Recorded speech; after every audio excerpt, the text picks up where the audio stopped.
I'm going to give you my recommendations on how to load out your MISC Freelancer base, and we're starting right now. Hello, how can MISC help you today? Systems on. Welcome to a Star Citizens Loadout Guide. What's up, citizens? This is SubliminaL here, and in this guide we will discuss my recommendations for both weapons and components for your MISC Freelancer base. The best use for the Freelancer in the game's current state is a cargo hauling gunship. And since everyone currently has one for free, today we're going to be taking a look at a loadout that excels at just that.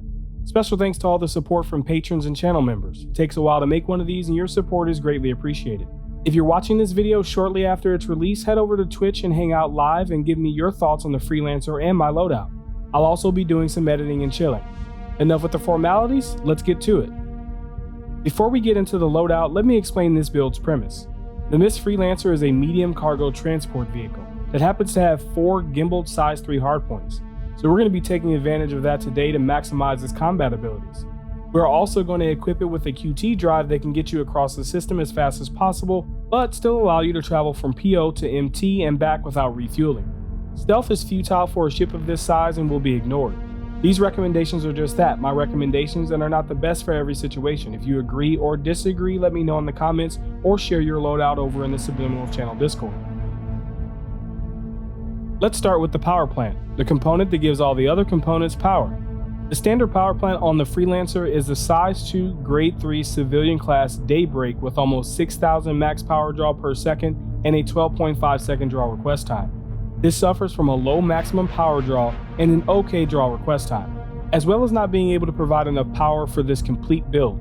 So we're going to be adding the trusty JS400.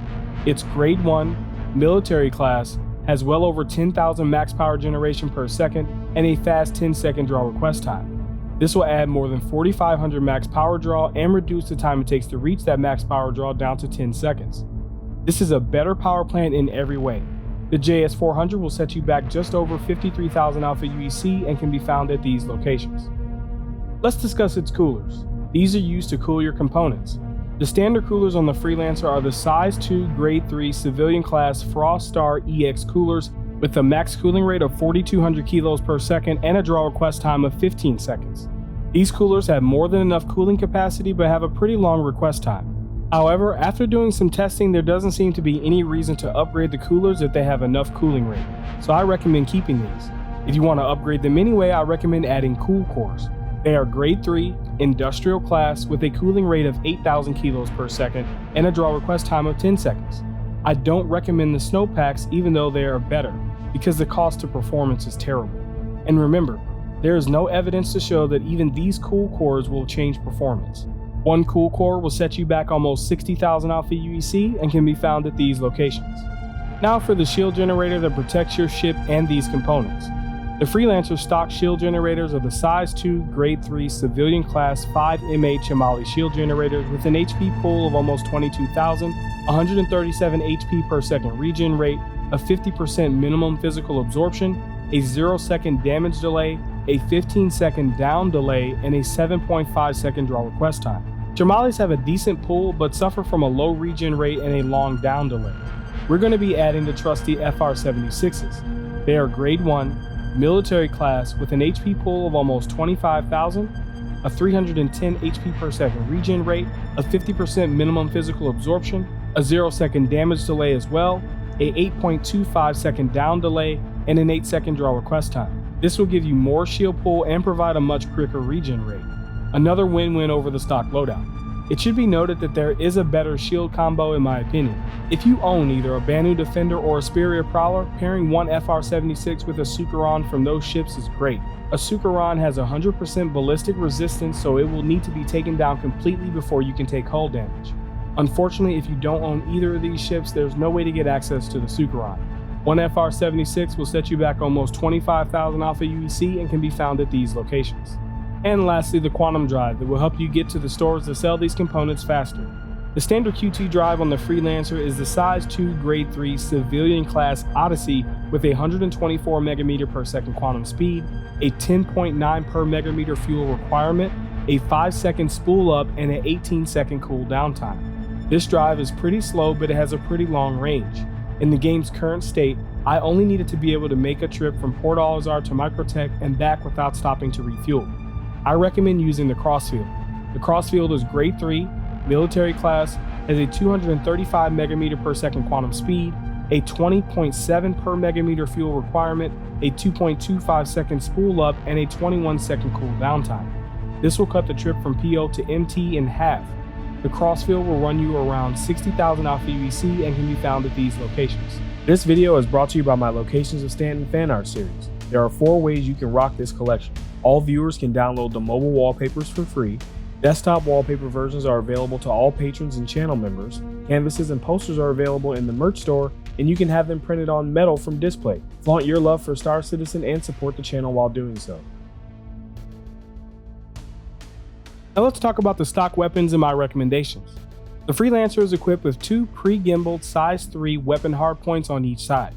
Each hardpoint has a size 3 Tarantula GT870 Mark III ballistic cannon.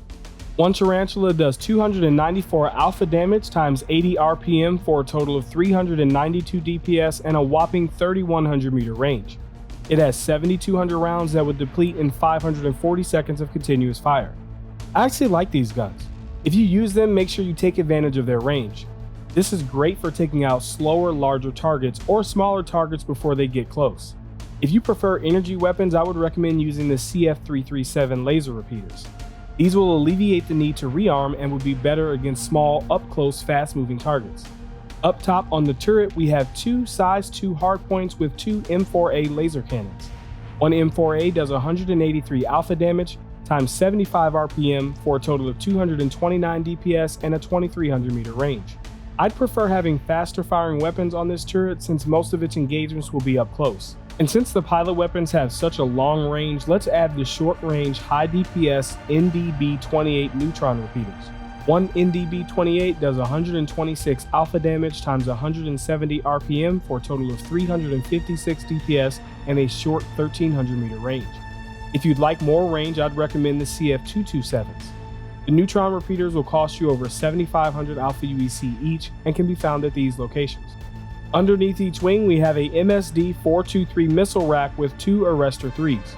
One Arrestor 3 is size 3, cross-section, does 4,200 damage, has a 3.5 second lock time, and a 9,000 meter lock range. These are great for larger targets and for striking from a long range. And I prefer cross-section due to its lack of countermeasures, so I'll keep them. We also have an MSD-322 missile rack with 2 Ignite 2s. Ignites are size 2 infrared, do 3,700 damage, have a 1.5 second lock time, and a 5,700 meter lock range. As I said earlier, I prefer cross-section, so I'll add a couple of Strike Force 2s. One Strike Force is size 2, does 3,800 damage, has a 2.4 second lock time, and a 4,800 meter lock range. An honorable mention will be Rattler 2s. They are more useful for smaller and faster moving targets. The Strike Force 2s will cost you around 1,300 Alpha UEC and can be found at these locations. If you don't have about 200,000 Alpha UEC to spend on all this at once, I would buy them in the following order. The most important thing here is the power plant due to the stock one not being able to handle the rest of this loadout, followed by the shields. If you do have access to the Sucheron, you can probably get away with keeping the stock power plant. As far as 3.10 is concerned, since the ship comes pre-gimbal with this loadout, it should still be viable after its release. I recommend regardless of skill level or fixed weapons being fixed, you'll still want to use auto gimbals on the Freelancer because it comes gimbaled anyway. Make sure you check out the link to this loadout at Urkel.games. I have a link in the description that will take you to this unique loadout. It even tells you the prices and locations or where to find these items in the verse. My recommendations are constantly changing because the game is constantly changing. Head over to the SubliminaL channel Discord to see my updated loadouts. We have a community there of over 1,000 citizens who like to discuss ships, loadouts, components, weapons, and more. Click the link in the description. Those are my loadout recommendations. Let me hear yours in the comments. My full review of the Freelancer will be coming shortly, so make sure you're subscribed and have the bell clicked. Remember to come hang with me on Twitch. I'm live right now. If you enjoy my channel, there are 5 ways to support it. Number 1, you can smash that like button. Number 2, you can share this content with someone who may enjoy it. Number 3, you can check out my Locations of Stanton collection over at Displate and in the merch store. Number 4, you can subscribe and turn on notifications by clicking the circle here. And number 5, if you're feeling generous, consider becoming a channel member or even better, a patron. Some pledge perks can be seen here, including desktop versions of my Locations of Stanton collection available to all patrons and members. If not, just sticking around to the end is greatly appreciated. Until next time, citizens, I'll see you in the verse.